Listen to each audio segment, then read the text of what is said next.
so we saw a thing about wrist grabs and how to drill them.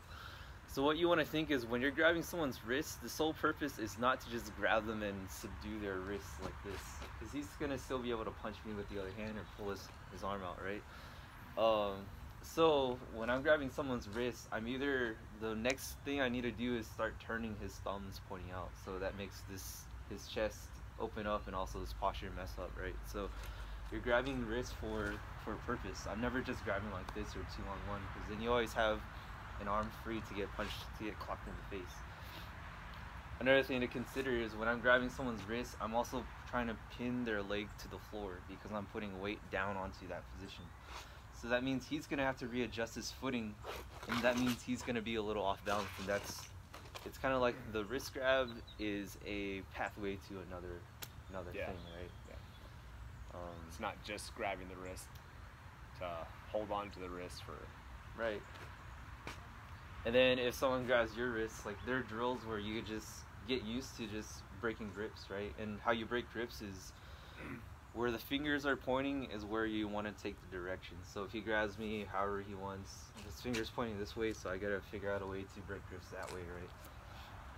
And also when you break grips, you don't want to start back from point 0, so you don't want to just break the grips and then start back to here, right? So usually we break grips and re-grab for ourselves. So those are tons of drills you can try. So let's say Aaron starts grabbing my wrist, I break, and I'm always trying to just re-grip wherever he is. You can start from different positions. So like if I'm grabbing his shoulder, he grabs my wrist to break, and then, or I try to break down his neck, he grabs my wrist to break. So those are all like purposeful or practical wrist grabs. Anything to add to that? Just like as far as like weighting it down, you can also do like pin it to them. Right. So that's another thing, right? So you don't always have to have it out here in space.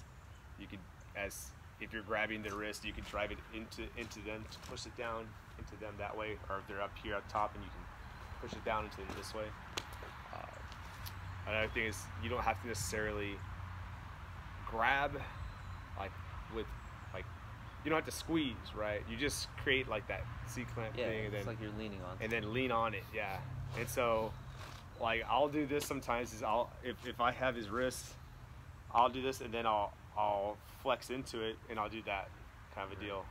So I'm just leveraging the top of this part of my hand against my fingers here and pushing down to his wrist. So it doesn't feel good for him, right? Ow, right? Because I'm flexing it that way, and it pulls his mind off the attention of putting something into my face so I can do something else to him, right? But this is kind of not easy for him to just rip out of because I'm flexing down this way, right? So there's tools for doing that kind of stuff. Like we've run through a lot of that stuff. It's just grip strength, doing it over and over and over again. There's lots of videos on grip strength, you know. Yeah. There's also, when you do grab a wrist to try to manipulate it, you don't want your grip to lose, right? So you don't want this shifting to happen while you're trying to turn things. I see it a lot when people try to do like this and they just lose it here. Oh yeah, that's weird. Yeah, So I don't. like, It's like they do that on purpose? I always think they do that on purpose. I think it's like there's too many things happening at once, so they lose focus on that thing, right? So once you grab onto something, like grab it with purpose and don't let go, because this is where the manipulation happens. Because if my hand starts turning in here, then I lose the entire lock, and you can just get out of that too. Yeah, and it's like if you're losing the grip, well then let go and grab something else. Right. You know? Like don't get fixated on just maintaining the grip. There's also like gripping and re-gripping, right? So if I'm starting to lose it, I need to anchor this so I can re-grip it somewhere else. So it's just making sure you don't lose what the goal is, right? Or lose what your intention was. So yeah, there's tons to play around with that. I mean, yeah. So like, I don't know, like there's lots of if you just look up like wrist strength exercises, you can find stuff like there's the flexion, right? Flexion exercises. There's gripping exercises, just holding like dead hangs from like a bar. Yeah. Will help increase that kind of. There's crushing exercises where you're just squeezing and crushing stuff. And then there's pinching, like grabbing 5-pound plates or 10-pound plates or whatever. Twisting. Twisting, that kind of deal. Like shoving your hand into like that bucket of sand and just twisting over and over again. I still haven't tried this yet, but where I read in a forum before where the guy was just had a block of wood and a screw and a screwdriver. Oh yeah. And just made a grid and just started screwing it. Oh yeah. Have you ever shook hands with a baker? Oh yeah. There's like a French baker.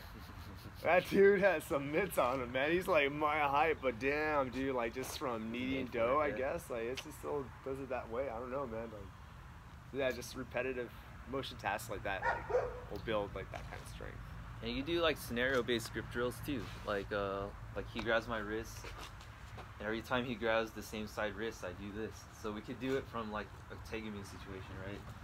So figure out a way to grab my wrist that same way, and I'm always gonna rip it the exact same way as well. So there's tons of different things you could do.